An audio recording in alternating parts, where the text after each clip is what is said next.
Alright! Magandang araw nga sa inyo guys. At for today's video nga guys ay may itatry tayong isang produkto. Itong Lolo Beloy's Atsara. Ito nga guys ay produkto ng isang kaibigan natin. Kaya naman susuportahan natin sa pagbili. At syempre ipopromote na rin natin guys. So ngayon nga guys ay titikman natin tong Lolo Beloy's Atsara guys. So samahan nyo nga ako sa video na to guys para makita nyo yung honest review namin dito sa product na to.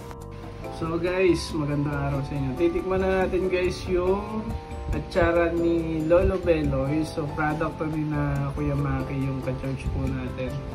Tapos gawa siya sa sa green papaya kung makikita nyo. Usually yung papaya na ginagamit sa atsara yung medyo siya, hinog. Pero ito yung green ang gamit niya dun sa kanyang atsara. So medyo basa siya kasi niref siya. So kaya medyo nagmumoy siya. Kakalabas lang sa ref.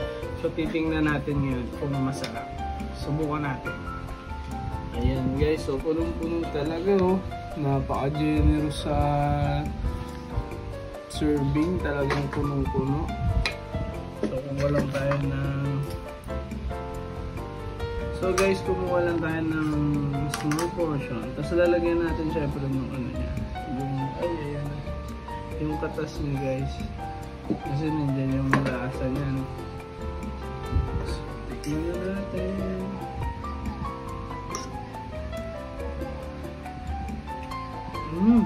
Ang sarap din. Sarap guys. Ayan, nakalimutan ko. Nagbablog ako.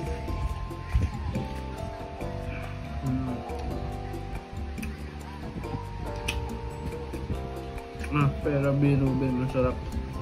Sarap nito sarap ng timpla niya.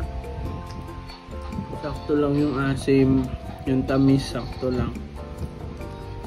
At masarap din pala pag green na papaya kasi ngayon lang ako nakatikim ng green na papaya na atsara. Usually yung medyo hinog na papaya yung ginagamit kasi dyan naiisip ko yung daing. Ang sarap yung partner dito ba? Daing talaga. Saka mga pritong galunggong. Panalo guys. So honest review yun guys hindi kayo mapapahiya guys pag tinikman nyo. Para sa akin masarap. Thank you guys. Alright, order lang kayo nito. I-comment na lang natin sa sa comment section para malaman nyo kung paano kayo makaka-order nito. Thank you guys. Tikim. Nagtapon pa. Masarap nga. Diba? At bukod nga sa atsara guys ay umorder na rin kami ng bago nilang product na pili. So guys, ito nga ay sugar coated na pili nut.